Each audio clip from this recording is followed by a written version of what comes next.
오늘 방송하는 오늘 아침에 의원총회 열고 난리 났습니다. 그래서 거기서 천정배, 정동영, 박지원 찬성으로 당론해야 된다 이런 식의 이야기를 계속했어요. 근데 유일하게 안철수만 자율투표하세요. 그게 무슨 뜻이에요? 반대하세요라는 뜻이에요. 김명수 대법원장 후보자의 인준안이 가결됐습니다. 모처럼 반가운 소식이죠. 네. 네. 결과를 한번 보겠습니다. 출석 의원 298명 중에 찬성이 160명, 반대가 134명, 기권 1명, 무효 3명으로 임명 동의안이 가결됐습니다. 찬성이 160 나온 거는 뭐 어쩌면 당연한 결과고요. 근데 무효 3명이 난 항상 궁금해. 무효 3명은 뭘까요? 동그라미 친 사람도 있을 거고요. 국민을 대표한다는 놈들이 말이야. 저쪽에는 그 대표성 없는 애들 많아요. 이름이 틀려서 말이야 무효된 것도 있다고 하더라고 예전에 보니까. 진짜 그럴 수가 있나요? 네, 한문을 뭐 잘못 써가지고. 그러니까 뭐 그것도 그런 바꿔야 경우도 돼요. 있고. 일본의 수개표처럼 어떻든 그 뜻만 알아먹을 수 있으면은 찬성 반대를 해줄 수 있어요. 이것도 뭐 전자개표도 아니고 국회의원들이 직접 검표하잖아요. 간표. 근데 거기서 무효가 나오는 거는 예를 들어서 만약에 김명수라고 이름을 직접 썼다? 이것도 찬성표로 넣어주거나 그래야 되는 게 아닌가 이런 생각을 해봐요. 나중에 박주민 의원 나오면은 그 간표 요원이잖아요. 요즘에. 그렇죠. 예. 나오면 꼭 물어보고 싶어요. 어떤 게 기권표가 되는지 정말 궁금해. 꼭 물어봤으면 좋겠어요. 예. 자, 어쨌든 298명 중에 유일하게 참석 안 한 사람이 있었습니다. 누굽니까? 배광덕. 들어가 계시죠. 큰 집에. LCT 비리로 지금 자유한국당 배광덕 의원은 지금 감옥에 계시고요. 그분을 제외한 전원 출석. 엄청난 일입니다. 그 사람 혹시 그 국회 정기회 중요한 거라고 외출 허가 같은 거 안 해주나요? 옥중 투표 이런 거. 그럼 여기에서 160표 중에 반대표가 134표잖아요. 그럼 이건 지금 분석이 됐나요? 그건 형님이 하셔야지 왜 남한테 물어보시죠. 지금 자유한국당이 107석이고요. 바른정당이 20석이란 말이에요. 네. 그럼 127석이죠. 거기 근데- 대한애국당 한 명이 있습니다. 예. 그럼 128석. 무소속 한 명. 이정현 그럼 129석 가요. 그러면 여기에 5표가 더 붙었거든요. 5표가 더 붙은 거는 국민의당 표 중에 일부도 있을 거라고 보면 물론 바른정당도 뭐 당론 투표를 안 하고 소신 투표를 했을 사람이 없다고 말할 수는 없으니까 지금 제가 발언권을 좀 세게 할 수밖에 없는 게 표결 숫자까지 맞췄기 때문에 160명. 제 생각은 그런 거예요. 예를 들면 국민의당 표가 한 5석 정도를 제외하고는 다 김명수, 인준 찬성으로 돌아선 게 아닌가 저는 그렇게 생각해 보는 거예요. 그럼 그 5명을 색출해야 되나요? 아니 뭐 색출까지는 필요 없고 그 당에도 뭐 김명수 후보자를 개인적이든 뭐 안철수 대표를 따라서 하든 간에 반대하는 사람이 있을 수 있죠. 문제는 김명수 후보자의 표결 결과는요. 안철수의 대망신으로 나타나는 거예요. 자유한국당이나 바른정당은 당신들의 결과 존중하게 해버리잖아요. 쿨하게 우리는 반대했지만. 근데 국민의당만 해도 오늘 방송하는 오늘 아침에 의원총회 열고 난리 났습니다. 그래서 거기서 천정배, 정동영, 박지원 찬성으로 당론해야 된다 이런 식의 이야기를 계속했어요. 근데 유일하게 안철수만 자율투표하세요. 그게 무슨 뜻이에요? 반대하세요라는 뜻이에요. 그렇죠. 자기 이름으로는 반대란 말을 못하죠. 왜? 정치적인 후폭풍이 만만치 않으니까. 그러니까 여기서 자율투표의 의미는 저를 따르시는 분들은 반대로 투표하세요 이런 뜻이거든요. 그러니까 40석 정도의 정당이 안철수 대표의 뜻을 따라서 찍은 사람의 표가 사실은 이렇게 볼 수 있는 거예요. 5석에서 10석 사이밖에 안 된다는 거예요. 안철수의 정치적 패배인 겁니다. 그러니까 지금 안철수 행보가 왜 그렇게 의심을 받을 수밖에 없냐면 진정성 문제인데요.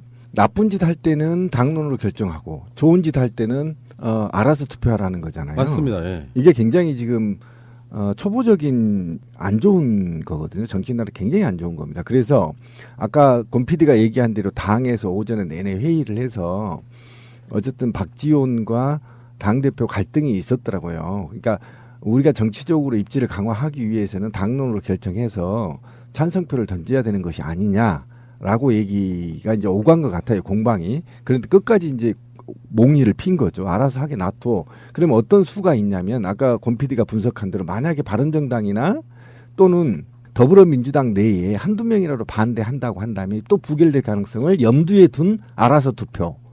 그러면 내가 당론을 결정 안 했기 때문에 우리 당 안철수 총수는 반대하는구나 이렇게 해서 알아서 반대를 던졌더라면 부결이 돼버릴 가능성이 굉장히 높았다는 거죠.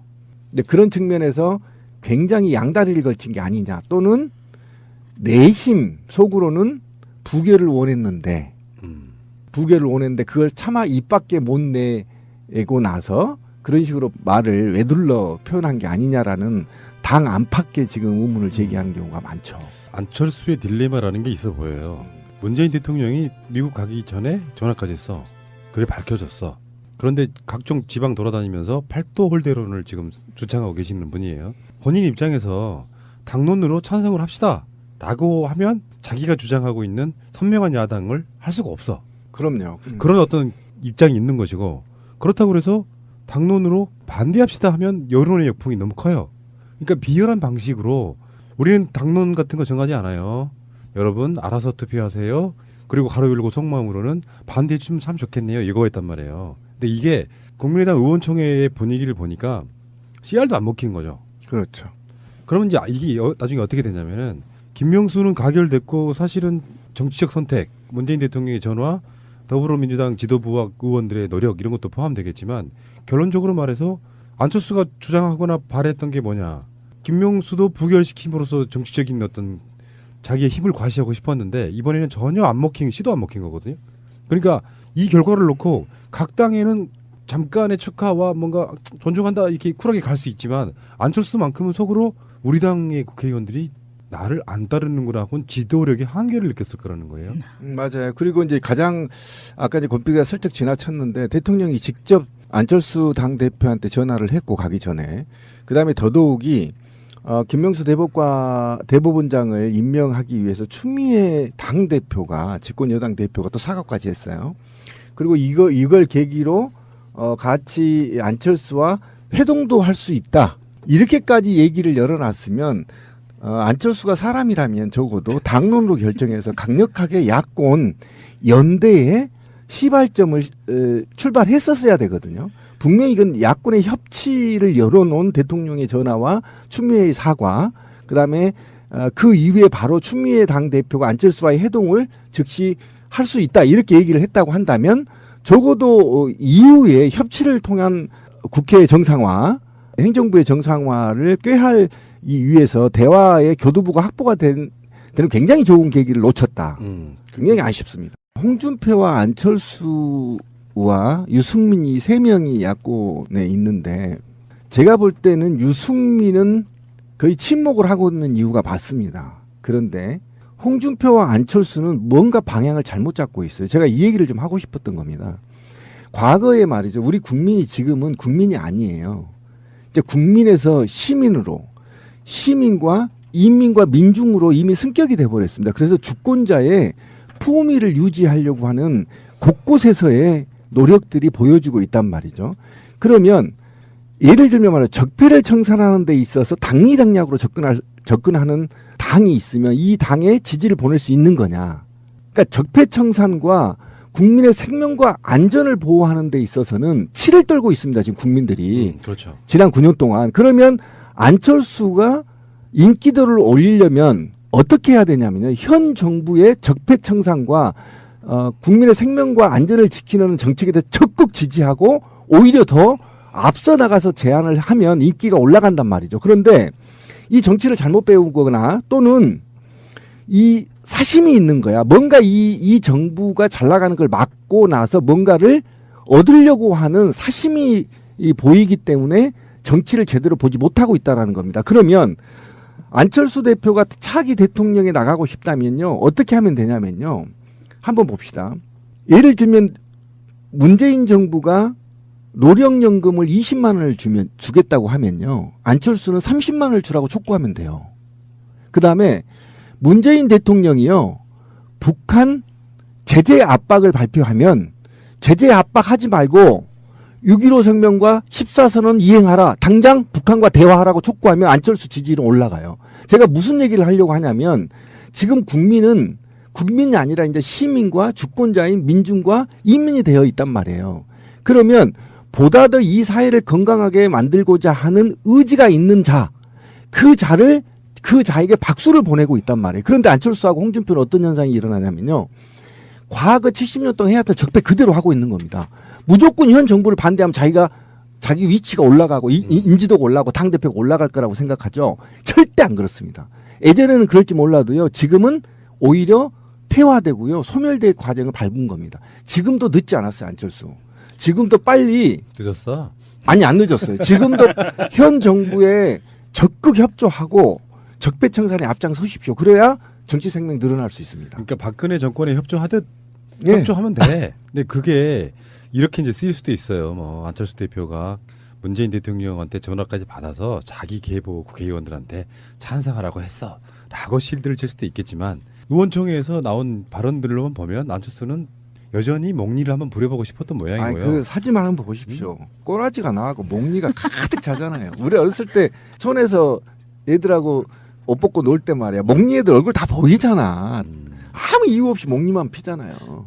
그냥 당당하게 이때 다 전원표 찬성하자 선언하고 추 대표하고 다음에 회동하고 그래서 합치를 통해서 새로운 정치를 모색해 보는 것도 본인한테 절대 손해 볼 게 없거든요.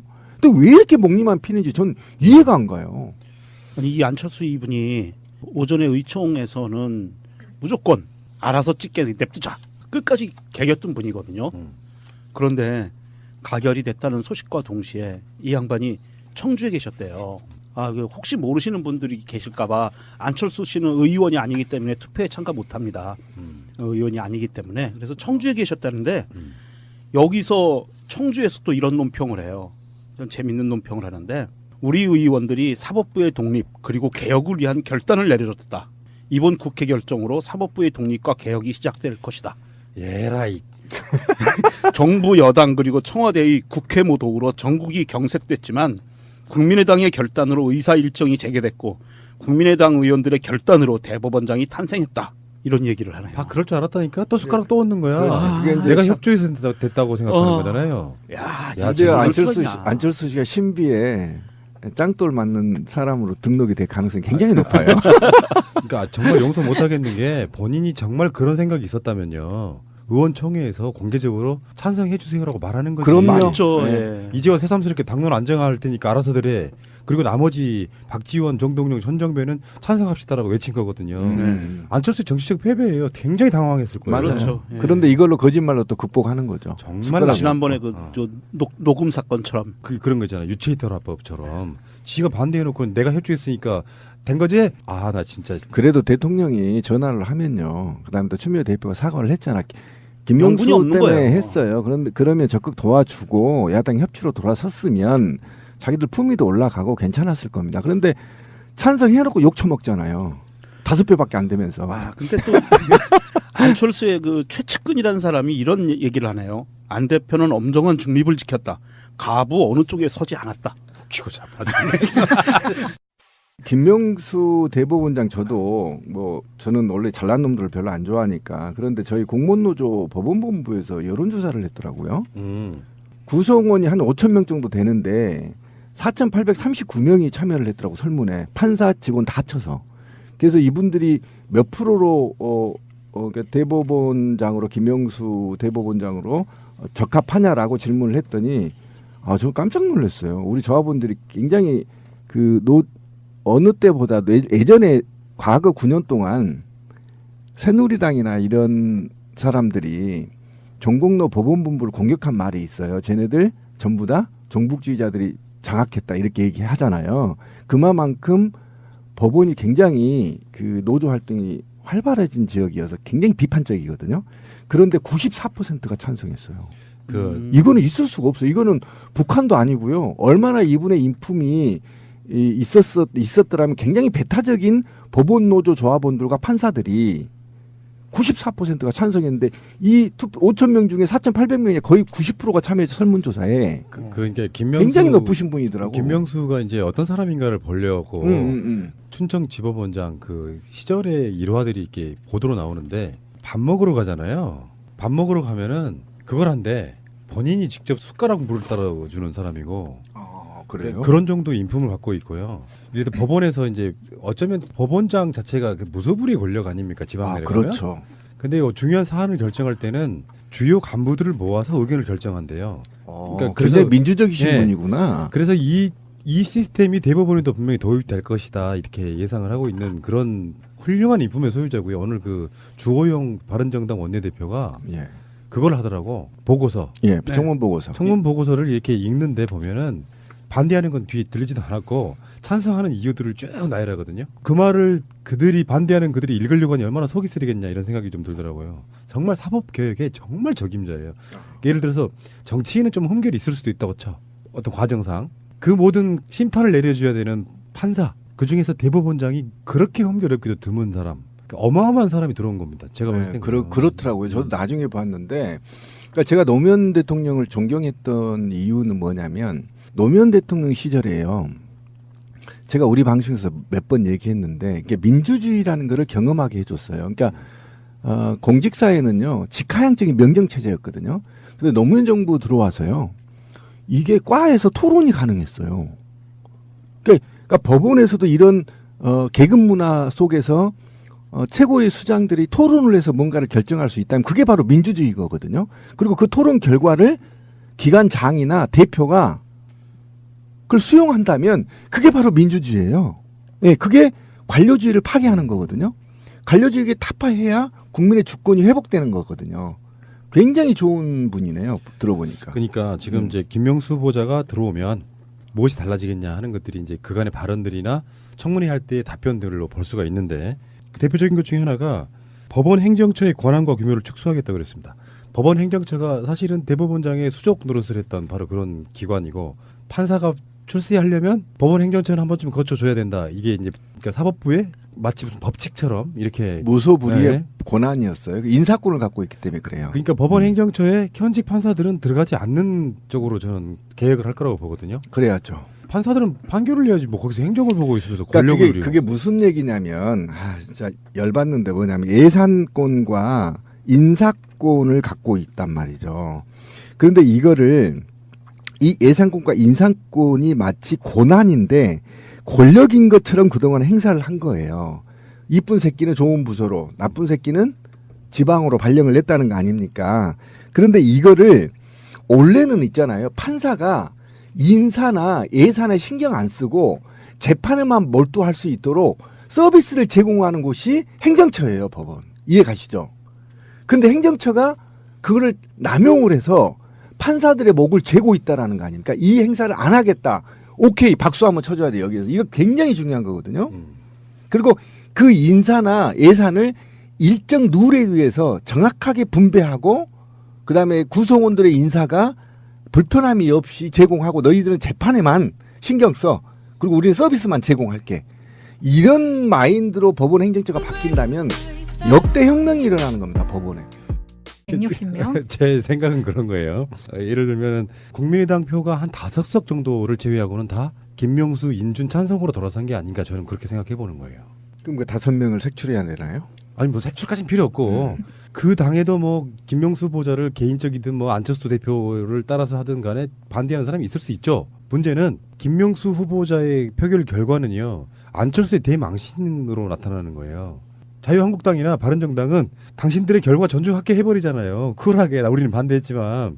그런데 국민의당만 해도 오늘 방송하는 오늘 아침에 의원총회 열고 난리 났습니다. 그래서 거기서 천정배, 정동영, 박지원 찬성으로 당론해야 된다 이런 식의 이야기를 계속했어요. 근데 유일하게 안철수만 자율투표하세요. 그게 무슨 뜻이에요? 반대하세요라는 뜻이에요. 그렇죠. 자기 이름으로는 반대란 말을 못하죠. 왜? 정치적인 후폭풍이 만만치 않으니까. 그러니까 여기서 자율투표의 의미는 저를 따르시는 분들은 반대로 투표하세요 이런 뜻이거든요. 그러니까 40석 정도의 정당이 안철수 대표의 뜻을 따라서 찍은 사람의 표가 사실은 이렇게 볼 수 있는 거예요. 5석에서 10석 사이밖에 안 된다는 거예요. 안철수의 정치적 패배인 겁니다. 그러니까 지금 안철수 행보가 왜 그렇게 의심을 받을 수밖에 없냐면 진정성 문제인데요. 말하는 게 있어 보여요. 문재인 대통령이 미국 가기 전에 전화까지 했어. 그게 밝혀졌어. 그런데 각종 지방 돌아다니면서 팔도 홀대론을 지금 주창하고 계시는 분이에요. 본인 입장에서 당론으로 찬성을 합시다 라고 하면 자기가 주장하고 있는 선명한 야당을 할 수가 없어. 그럼요. 그런 어떤 입장이 있는 것이고 그렇다고 해서 당론으로 반대합시다 하면 여론의 역풍이 너무 커요. 그러니까 비열한 방식으로 우리는 당론 같은 거 정하지 않아요. 여러분 알아서 투표하세요. 그리고 가로 열고 속마음으로는 반대해 주면 참 좋겠네요. 이거였단 말이에요. 근데 이게 국민의당 의원총회의 분위기를 보니까 씨알도 안 먹힌 거죠. 그렇죠. 그러면 이제 이게 나중에 어떻게 되냐면은 김명수는 가결됐고 사실은 정치적 선택, 문재인 대통령의 전화, 더불어민주당 지도부와 의원들의 노력 이런 것도 포함되겠지만 결론적으로 말해서 안철수가 주장하거나 바랬던 게 뭐냐. 김명수도 부결시킴으로써 정치적인 어떤 자기의 힘을 과시하고 싶었는데 이번에는 전혀 안 먹힌 시도 안 먹힌 거거든요. 그러니까 이 결과를 놓고 각 당에는 잠깐의 축하와 뭔가 존중한다 이렇게 쿨하게 갈 수 있지만 안철수만큼은 속으로 우리 당의 국회의원들이 나를 안 따르는구나하고는 지도력의 한계를 느꼈을 거고 오늘 방송하는 오늘 아침에 의원총회 열고 난리 났습니다. 그래서 거기서 천정배, 정동영, 박지원 찬성으로 당론해야 된다 이런 식의 이야기를 계속했어요. 근데 유일하게 안철수만 자율투표하세요. 그게 무슨 뜻이에요? 반대하세요라는 뜻이에요. 김명수 대법원장 후보자의 인준안이 가결됐습니다. 모처럼 반가운 소식이죠. 네. 네. 결과를 한번 보겠습니다. 출석 의원 298명 중에 찬성이 160명, 반대가 134명, 기권 1명, 무효 3명으로 임명 동의안이 가결됐습니다. 찬성이 160 나온 거는 뭐 어쩌면 당연한 결과고요. 근데 무효 3명이 난 항상 궁금해. 무효 3명은 뭘까요? 동그라미 친 사람도 있을 거고요. 국민을 대표한다는 놈들이 말이야. 저쪽에는 그 대표성 없는 애들 많아요. 이름이 틀려서 말이야 무효된 것도 있다고 하더라고 예전에 보니까. 진짜 그럴 수가 있네요. 네, 한문을 뭐 잘못 써가지고.